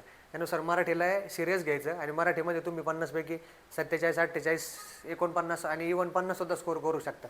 तर मराठीचे नोट्स काढले ना तर तुम्हाला सेल्फ स्टडीनं किंवा विदाऊट नोट्सचे 50 मार्क आले आणि तुम्हाला नोट्स काढून जर का 50 मार्क आले ना तर ते 5 आणि 5 10 मार्क तुम्हाला फायनल लिस्टमध्ये फार मदत करतात. तर हे इथं विद्यार्थ्यांनी लक्षात ठेवायचं. आणि इंग्लिशमध्ये 40+ किंवा 42+ जायचं असेल तर तुम्ही इंग्लिशच्या नोट्स हातानं काढणं महत्त्वाचं आहे. आता माझं सांगतो, 2022ची राज्यसेवेची मेन्स माझी पहिली होती. माझं इंग्लिशनं असं डिपॉझिट जप्त केलं होतं की मला भीती वाटली होती. 50पैकी 13 मार्क होते. पण ह्या जे कंबाईनचे मेन्स आता 2024 ज्याच्यामध्ये माझं सिलेक्शन झालं त्या पेपरमध्ये इंग्लिशला 50पैकी मला 42 मार्क आहे. त्यानुसार पण एक प्रश्न काय म्हणतात 2 प्रश्न कॅन्सल झाले आणि एक प्रश्नाचं उत्तर थोडं संदिग्ध आहे. सांगायचा उद्देश काय की माझा जो 50 ते 13 आणि 50 ते जो 42चा प्रवास आहे का म्हणजे तिप्पट प्लस जे माझे 3x हे आहे ना ग्रोथ आहे ना ते फक्त हातानं नोट्स आणि PYQ वारंवार बघितल्यानं झालेली. तर हे इथं विद्यार्थ्यांनी याच्यामधून काय बोध घ्यायचा हे जेणं त्यानं आता आपण ठरवा. आता रिव्हिजन आहे. सेल्फ नोट आणि PYQ याची योग्य सांगड घालायची रिव्हिजन करताना आणि एक्झाममधील वेटेज वाईज अभ्यास करायचा की पुस्तकात कोणते पॉईंट जास्त दिले याला महत्त्व नाही. एक्झामला कोणता पॉईंट जास्त येतो किंवा कोणता वारंवार येतो त्यानुसार आपण त्याची काय म्हणतात रिव्हिजनची हे करायची. आणि हातानं नोट्स काढल्या ना त्याच्यामध्ये PYQ सुद्धा ॲड करून घ्यायची की PYQची काय माहिती चुकवलेली किंवा समजा तुम्ही आता एखादी इथं लाईन लिहिली की उदाहरणार्थ एकदम बेसिक सांगतो तुम्हाला की भारताची राजधानी दिल्ली आहे आणि आयोगाने जर का मुंबई दिली असेल की दिल्ली आहे आणि आयोगाने जर का स्टेटमेंटमध्ये जर का मुंबई दिली असेल ना तर काय करायचं इथं आपल्या नोट्समध्ये असं लिहायचं भारताची राजधानी दिल्ली आहे मुंबई लिहायचं आणि त्याला कट करायचं. म्हणजे काय होतं भारताची राजधानी दिल्ली आपण वाचतोच पण मुंबई आयोगानं चुकवलेलं आहे हे पण तिथं आपल्याला समजतं. हा PYQ त्याच्यामध्ये ॲड करून घ्यायचा. असं केलं ना तुम्हाला डबल तो मुंबईचं PYQ वाचायची गरज पडत नाही किंवा PYQमध्ये एखादी ॲडिशनल माहिती जी आपल्या पुस्तकात नाही एखादी आकडेवारी एखादं वेटेज आणि PYQमधले जे हेडलाईनमध्ये जी माहिती असते ना हेडलाईनमध्ये माहितीसुद्धा हे करायची. ते सत्यशोधक हॉटेलचा जो प्रश्न होता मला वाटतं 2015ला राज्यसेवा मेनच्या हेडलाईनमध्ये होता आणि मागच्या वर्षी डिपार्टमेंटल ASO काय डिपार्टमेंटल STIला तो प्रश्न ऑप्शनमध्ये होता की कोणतं हॉटेल उघडलं होतं सत्यशोधक हॉटेल का सत्यशोधक हॉटेल किंवा अजून कोणतं काय ते. तर हे एकदा आपल्या विद्यार्थ्यांनी चांगलं बघायचं. आणि जे आपलं द सिक्रेट पुस्तक आहे लॉ ऑफ अट्रॅक्शनचा तो शाहरुख खानचा तो डायलॉग आहे त्या पिक्चरमधला त्याच्यावर आधारित आहे किंवा तो डायलॉग याच्यावर आधारित आहे तुम्ही असं म्हणा. द सिक्रेट पुस्तक आहे त्यांचे लेखिका आहे रॉन्डा बर्न म्हणून. हे पुस्तक काय करायचं 12 दिवसामध्ये पूर्ण वाचायचं म्हणजे रोज एकच चॅप्टर वाचायचं. तेव्हाच ते पुस्तक आपल्याला आत्मसात व्हायला मदत होती. आणि मी ते 2दा वाचलेलं एकदा 2022ला वाचलं होतं आणि एकदा 2024ला वाचलं होतं. तर त्या पुस्तकाचा माझ्या जीवनामध्ये एकदम पॉझिटिव्ह इफेक्ट आहे. माणूस पॉझिटिव्ह व्हायला आणि माणूस एक मॅनिफेस्टेशन करायला ह्या पुस्तकामुळे शिकतं. तर माझी नक्की तुम्हाला सर्वांना विनंती आहे की तुम्ही एकदा तरी आयुष्यामध्ये किंवा आता एक्झामच्या पिरियडमध्ये हे पुस्तक वाचलं पाहिजे. आणि रोज अर्ध्या तासामध्ये एक चॅप्टर वाचणं होतं. 12 दिवसामध्ये तुमचं पूर्ण पुस्तक होतं. आणि पुस्तक वाचल्यानंतर तुमचं आयुष्याकडे बघायचा म्हणजे एक्झामकडे सुद्धा आयुष्याकडे सुद्धा तुमचा एक नवा दृष्टिकोन तयार होतो. त्यानुसार विद्यार्थी मित्रांनी हे पुस्तक वाचावे.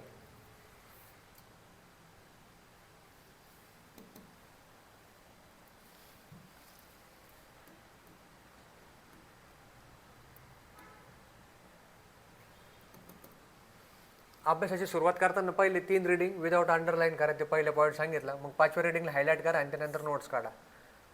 कोणाच्या जर तुम्ही क्लासच्या टॉपरच्या सिनियरच्या नोट्स वाचल्या ना किंवा वापरल्या ना त्याचं स्वहस्ताक्षरात पहिले लिहून काढायचं. त्याला बेसबुक बनवून काय करायचं तर याच्यामध्ये व्हॅल्यू ॲडिशन करत राहायची. आणि नोट्स एकदा काढले म्हणजे काम झालं असं नसतं. त्याला कंटिन्यू अपडेट करावं लागतं. करंटची आकडेवारी ॲड करावं लागते. एखादा पार्ट जर का आपला जास्त लिहिला तो डिलीट करावा लागतो. एखादा नवीन महत्त्वाचा पार्ट असेल तर ॲड करावं लागतं. तुमचं एकदा बेस्ट नोट्स तयार झाले ना मग ते अपडेट करणं आणि त्याला पॉलिश करणं फार सोपं असतं. पण बेस्ट नोट्स तयार होणं हे सर्वात महत्त्वाचं आहे. आता पेपर कसा सोडवायचा हे सर्वात आपल्या विद्यार्थी मित्रांचा प्रश्न असतो की अभ्यास चांगला आहे सर पण मला पेपर सोडवणं जमत नाही किंवा पेपरमध्ये मला भीती वाटली किंवा अजून काय वाटलं पेपरमध्ये. तर काय करायचं आपल्या आवडत्या विषयापासून पेपरला सुरुवात करा. यानं काय होतं आपलं कॉन्फिडन्स बूस्ट व्हायला मदत होती. एकदा तुमचा कॉन्फिडन्स हाय असेल ना तुमचा लांबचा प्रश्न किंवा जो आउट ऑफ द बॉक्स प्रश्न सुद्धा तुमचं बरोबर यायला मदत होती. तुम्हाला सांगतो तर मी काय करायचो तुम्ही तुमच्या हिशोबाने याच्यानुसार बदल पण करू शकता. पॉलिटीला पहिले घ्यायचो. पॉलिटी भूगोल अर्थशास्त्र इतिहास विज्ञान चालू घडामोडी गणित आणि बुद्धिमत्ता. तुम्ही गरजेनुसार बदल पण करू शकता. माझा असा क्रम राहायचा ना ते पानं पलटण्यामध्ये माझी 1-2 मिनटं जायची. पण जे माझे आवडते विषय जेव्हा मी पहिले जेव्हा हे त्याचे काय ते क्वेश्चन बघायचो ना तर कमी वेळात मी समजा आता पॉलिटीचे प्रश्न आहे ना एक 3-4 मिनिटामध्ये मी 15 प्रश्न सॉल्व्ह करायचो. किंवा भूगोलचे 10 प्रश्न मी 2च मिनिटात सॉल्व्ह करायचो. यानं काय व्हायचं, प्रश्न ॲक्युरेसी माझे मॅक्सिमम बरोबर पण यायचे. पॉलिटीला 14-15 किंवा भूगोलला 9-10 प्रश्न. आणि प्लस त्याने काय व्हायचं, माझं कॉन्फिडन्स बूस्ट व्हायला मदत व्हायची की नाही यार आपला पेपर चांगला आहे, पेपर सोपा आहे. असं मला पहिल्या प्रश्नापासूनच माझ्या मेंदूला ते समजायचं की नाही यार ह्या वर्षीच पेपर सोपा आहे, मी पास होणार आहे आणि मी कट ऑफचे पुढे 10 मार्क घेणार आहे. हे जर का तुम्ही स्ट्रॅटेजी ठेवली ना, तुम्ही नक्कीच यावर्षी पास होणार. आता अटेम्प्ट किती करायचा, आता भरपूर मुलं म्हणतात की अटेम्प्ट इतका केला तितका केला. आता जर का जो आपण मागच्या 2 वर्षातले कट ऑफ बघितले ना किंवा, तर तुम्हाला तेच सांगतो मी वैयक्तिक,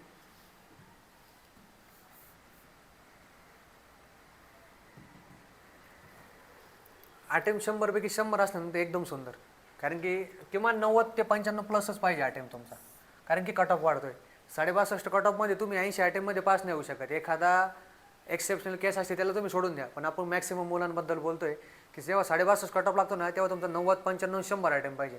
आता माझ्या 2400 एक्झामला मी जेवढे MCQचे पेपर दिले ना, राज्यसेवा मेन्स, कंबाईन मेन्स किंवा प्री, राज्यसेवा प्री वगैरे, आउट ऑफ अटेम्प्ट करून आणले मी. तिकडे 700 पैकी 700, इकडे 200 पैकी 200, 100 पैकी 100 आणि 100 पैकी 100. तुमचं आउट ऑफ अटेम्प्ट असेल ना तर तुमचं हे होतं. आता मला सांगा, तर मुलं काय म्हणतात सर आमच्या 80 अटेम्प्टमध्ये ना मला 60 मार्क आले, काहीच फायदा नाही. तुम्ही 100 अटेम्प्टमध्ये ना तुम्ही 65 मार्क येऊ द्या. आता प्रोबॅबिलिटी ना हा पहिला विद्यार्थी चांगला आहे, पण आपल्याला काय आहे, आयोग फायनल तुमची बेरीज मोजणार आहे. हा दुसरा विद्यार्थी इथं कट ऑफमध्ये बसणार आहे आणि जो 60वाला आहे त्याची चांगला असून सुद्धा तो कट ऑफमध्ये बसणार नाही. तर आपल्याला 65 वाल्यामध्ये जायचं, त्यासाठी 100 अटेम्प्ट किंवा 95 अटेम्प्ट महत्त्वाचं आहे. नाही तर मुलांना काय वाटतं की सर जास्त अटेम्प्ट केलं तर निगेटिव्हमध्ये जाईल. 4 असे एक आहे निगेटिव्ह, 4 पैकी तुमचं एक तरी बरोबर आलं पाहिजे, कारण की तुम्ही एक बेसिक अभ्यास केलेला आहे. ज्याला पटलं त्याने 100 अटेम्प्ट करा, ज्याला नाही पटलं त्याने तुमच्या हिशोबानं बघा. पण मी तुम्हाला सांगेल की मी जर का असतो तर मी 100च अटेम्प्ट केले असते. पेपरमध्ये स्वतःची पारदर्शक पाणी बॉटली सोबत ठेवायची. पेपर सुरू असताना किमान 4 ते 5 वेळेस थोडं थोडं पाणी प्यायचं. त्याने काय होतं, पॉलिटिक्सच्या पेपरमध्ये कसं असतं, आपली गाडी असते 100च्या स्पीडनं, पण जे खालचे जे स्पीड ब्रेकर असतात का, कॉमा, मात्रा, फुल स्टॉप, नाही, बरोबर नाही, चुकीचे नाही, तर त्यानं काय होतं ते लक्षातच होत नाही आपल्याला. मग बाहेर आल्यावर समजते की सिली मिस्टेक झाली. सिली मिस्टेक काही नसतं, आपलं मेंदू जागा ठेवा. तुम्ही जर का पेपरमध्ये जागा आणि जिवंत असेल ना, मी नेहमी सांगतो मुलांना, तर तुमचं ॲटोमॅटिक प्रे निघणार आहे तुमची. तर 4 ते 5 वेळेस थोडं थोडं पाणी प्यायचं. पाणी इतकं पण नाही प्यायचं की आपल्याला त्यानं वॉशरूम लागेल किंवा लघवी लागेल किंवा अजून काही नवीन प्रकार होईल. थोडं थोडं एक सिप पाणी पिलं मागं टेकून, तर तुम्हाला ते मेंदू तुमचा थोडा आराम भेटतो आणि परत आपण नवीन जोशनं पेपर सोडवायला मदत करतो. पाण्यामध्ये काय करायचं, ग्लुकॉन डी टाकूनच पाणी ते आपण एक्झामच्या हॉलमध्ये न्यायचं. आणि परीक्षा केंद्रावर जाण्यापूर्वी त्या दिवशी डार्क चॉकलेट वगैरे जर का खाल्ले तर चांगलं असतं. आणि हलका नाश्ता करून जाणे, सफरचंद किंवा इतर. आणि परीक्षा केंद्रावर जाता आता ना, तर कोणी कोणी काय करतं, 2-3 मित्र रिक्षामध्ये, ऑटोमध्ये किंवा बाईकवर जातात किंवा पैपे जातात. ते एकमेकांसोबत चर्चा करत नाही, डोकं लावत जायचं नाही. मस्त कानात हेडफोन टाकायचे, शांत एखादं देवाचं गाणं ऐकत ऐकत परीक्षा केंद्रावर जायचं. आणि त्या दिवशी सकाळी देवाचं दर्शन वगैरे आदल्या दिवशी रात्रीच घरी बोलून ठेवायचं. आणि ज्यांना रोज सफरचंद खाणं शक्य नाही त्यांनी किमान परीक्षेच्या दिवशी तर 1 सफरचंद खाऊन जायचं. 1 सफरचंद म्हणा, 2 सफरचंद म्हणा. तुम्हाला त्यानं काय होतं, परीक्षेत तुम्हाला जे रिकॉल करायच्या गोष्टी असतात ना त्या तुम्हाला जास्त मदत होतात रिकॉल करायला. परीक्षेच्या आदल्या दिवशी काय करायचं तुम्हाला सांगा. आणि त्यामागचे 8 दिवस उत्तम झोप घेणं महत्त्वाचं आहे. किमान रात्री 8 तास आणि दुपारी एखादा तास झोपायचं. कारण की तुम्ही वर्षभर फार जीव तोडून मेहनत केलेली असते, आता त्याची वेळ येते एक्झिक्यूट करायची. आणि आपण 365 दिवसामध्ये तुम्ही लावा 10 जरी रोज तुम्ही तास अभ्यास केला तर तुम्ही जवळपास 3650 तास अभ्यास करता. ते एका तासासाठी तुम्ही अभ्यास करता की ह्या 1 तासामध्ये मला बेस्ट द्यायचं आहे माझं. तर ते तुमची 3650 तास तुमची कामं येण्यासाठी ना, परीक्षेच्या आदल्या 8 दिवस किमान 8 दिवस झोपायचं आणि दुपारी 1 तासभर झोपायचं. पूर्व परीक्षेच्या आदल्या दिवशी काय करायचं, हे पूर्व लिहिलेले इथं, सायंकाळी 7 नंतर अभ्यास बंद करायचा. प्री एक्झामच्या अभ्यास बंद करून वेळेवर जेवण करून लवकर झोपायचं. झोपेत नसेल ना परीक्षेच्या आदल्या दिवशी नाही झोपेत, मला पण व्हायचं, ती थोडी भीती वाटायची, थरथर व्हायचं, असं वाटायचं काय होईल कसं होईल. शांत पडून राहायचं, डोळे लावून, मोबाईल नाही पाहायचं झोप येत नाही म्हणून. शांत पडल्याने ॲटोमॅटिक झोप लागते आणि आपलं एक मेंदू शांत व्हायला मदत होती. आणि मुख्य परीक्षेच्या सकाळी तुम्ही थोडे काय म्हणता अभ्यास करू शकता, पण पूर्व परीक्षेच्या संध्याकाळी 7 नंतर अभ्यास बंदच करायचा. मुख्य परीक्षेला ते 2 पेपर असतात आणि ते मुख्य परीक्षेची स्ट्रॅटेजी वेगळी असते. पण पूर्वच्या आधी काय करायचं, 7 नंतर अभ्यास नाही करायचा. मुलं काय करतात, सकाळी सेंटरला लवकर जातात, ते करंट वाचत बसतात.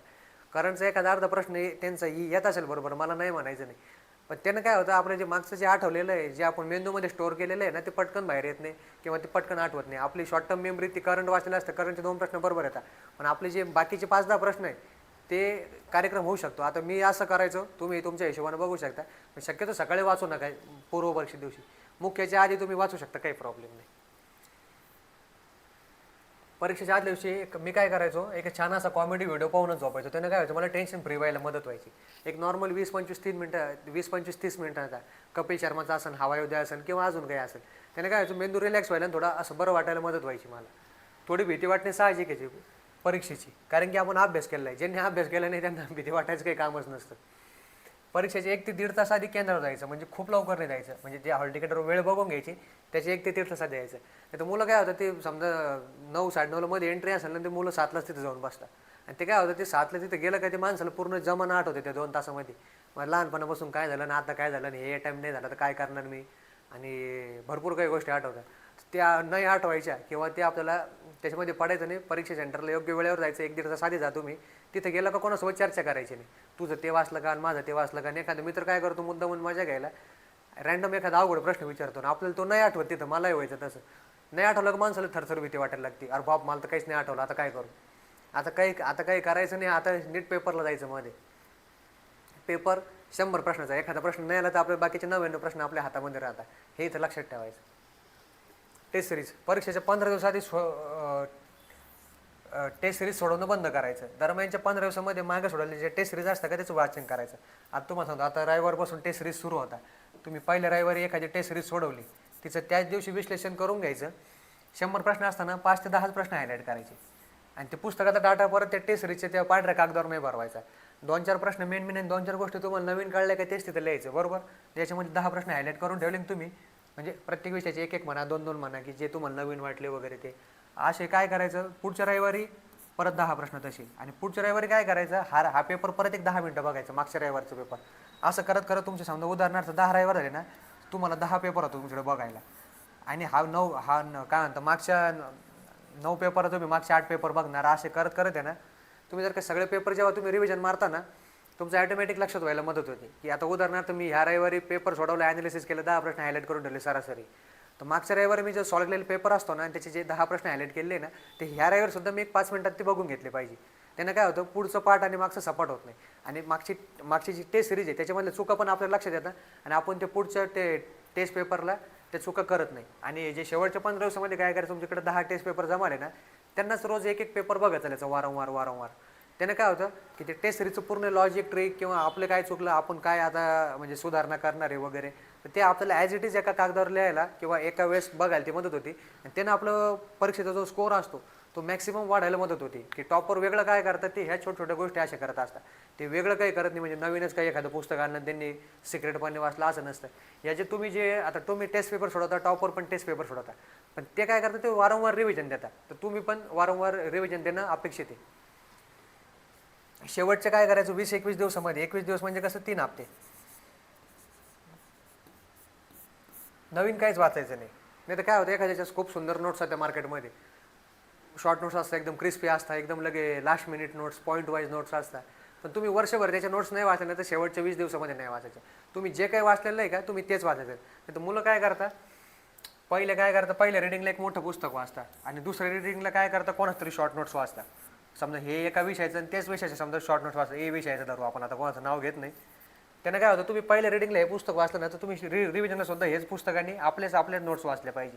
नाही तुम्ही रिव्हिजनला त्याच विषयाच्या दुसऱ्या नोट्स वाचताय तर ते तुम्हाला त्याचा काहीच फायदा होणार नाही. इथं विद्यार्थ्यांनी लक्षात घेणं महत्त्वाचं आहे. आणि विषय वाईज पेपरची स्ट्रॅटेजी पाहिजे आपली, की आपण कोणत्या विषयाला अटॅक करणार आहे आणि कोणत्या विषयाला आपण डिफेन्स करणार आहे. हे तुमची विषय वाईज स्ट्रॅटेजी पाहिजे.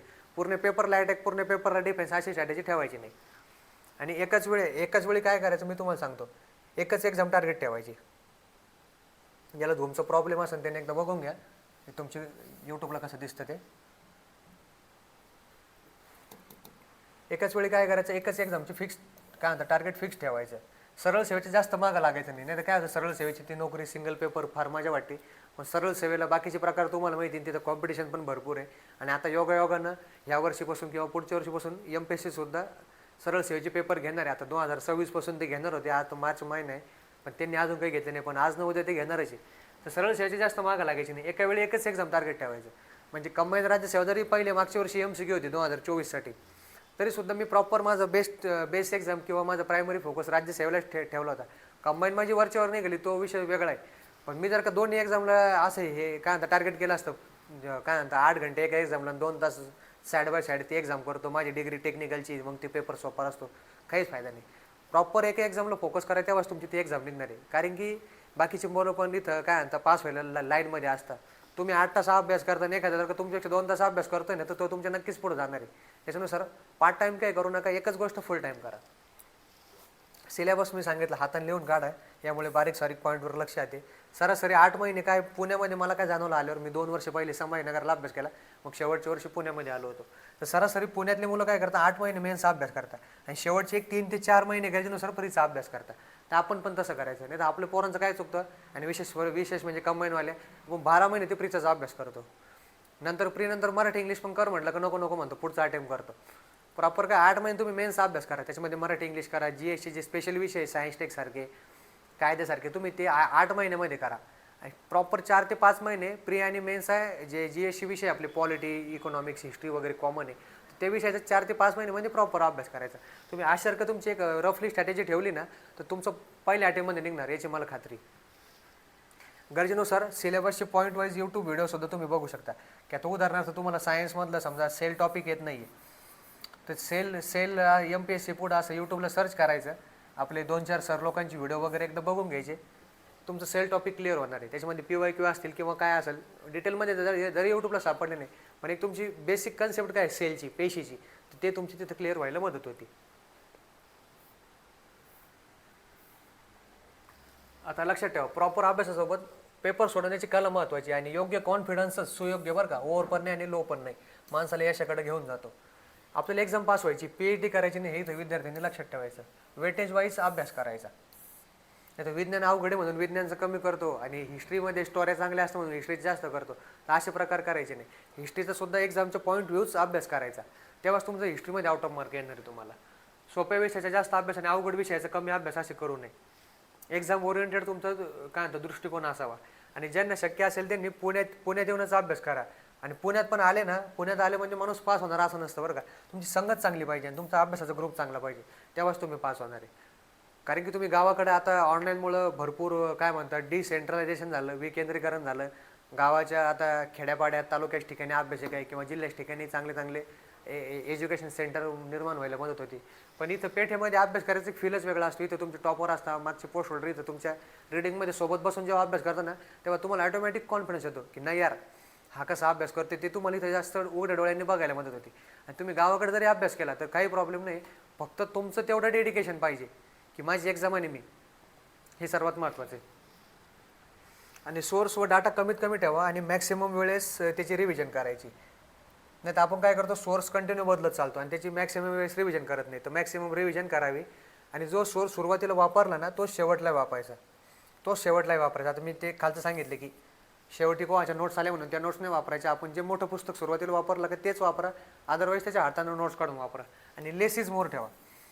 जेवढा डाटा कमी किंवा आवश्यक वाचा, लेस म्हणण्यापेक्षा, तो तेवढंच त्याला मॅक्सिमम रिव्हिजन करा. नवीन जास्त वाचलं म्हणून कोणाला जास्त मार्क पडले असं होत नसतं. योग्य वाचला आणि योग्य रिव्हिजन केली आणि त्यालाच मॅक्सिमम टाइम्स त्याला जर का आपण बघितलं ना, तरच तुम्हाला तिथं जास्त मार्क येणार. आता हे विज्ञानचं मी तुम्हाला सांगतो की काय करायचं. आता माझ्या नोट्समध्ये 2 फोटो आहे. माझ्या विज्ञानचं इथं नोट्स आहे. आता प्रो म्हणजे पहिलं विज्ञानचं काय करायचं, शब्दाची फोड करून घ्यायची की प्रो म्हणजे पहिला, यू म्हणजे खरा, कॅरोटेक म्हणजे केंद्रक वगैरे.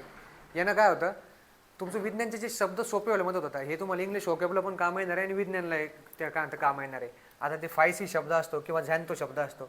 झॅन्तोचा शब्द काय की ती पिवळे शेवाळ किंवा पिवळा त्याचा अर्थ होतो. तर ह्या हिशोबाने तुम्ही तसे याचे डिक्शनरी करा. वाटलंच तर तुम्ही इथं पॉज करून त्याचा फोटोही काढू शकता. हे पाहिजे दुसरं पान आहे त्याचं.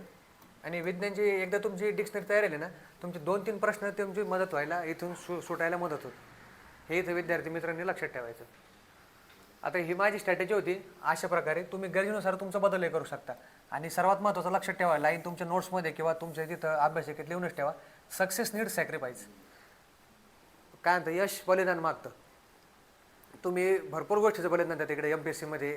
जेव्हा तुम्ही येता ना, तुमच्या जवानीचं, तुमची कॉलेज लाईफची मजा, अजून कोणाचे मित्रमैत्री, कोणाच्या अजून आयुष्यातले काही महत्त्वाचे इव्हेंट असतात. पण एकदा तो जर का तुम्ही पास झाले ना, तुमचं सगळं भरून निघतं. म्हणजे जे समजा तुम्ही गावाकडे एखाद्या मित्राच्या लग्नाला नाही जात, तोच मित्रानंतर तुम्हाला डोक्यावर घेऊन असतो गावात गेल्यावर. तर हे पास झाल्यावरची गोष्ट असते. पास होईपर्यंत आपल्याला घरचे पण व्यवस्थित विचारत नाही किंवा घरच्यांचा सपोर्ट असतो म्हणूनच आपण इथं पास होतो किंवा अभ्यास करतो. म्हणजे 4 नातेवाईक असतात पास झाले का तेव्हाच ते तुम्हाला फोन करणार, तुम्हाला विचारणार आहे. त्यासाठी पास होणं महत्त्वाचं आहे आणि ते बाकी नातेवाईकांसाठी नाही. आपला निकाल आपल्या आईवडिलाचं आणि आपलं भविष्य आपल्या कुटुंबाचं काय म्हणता उज्ज्वल करू शकतो, हे इथं विद्यार्थी मित्रांनी लक्षात ठेवायचं.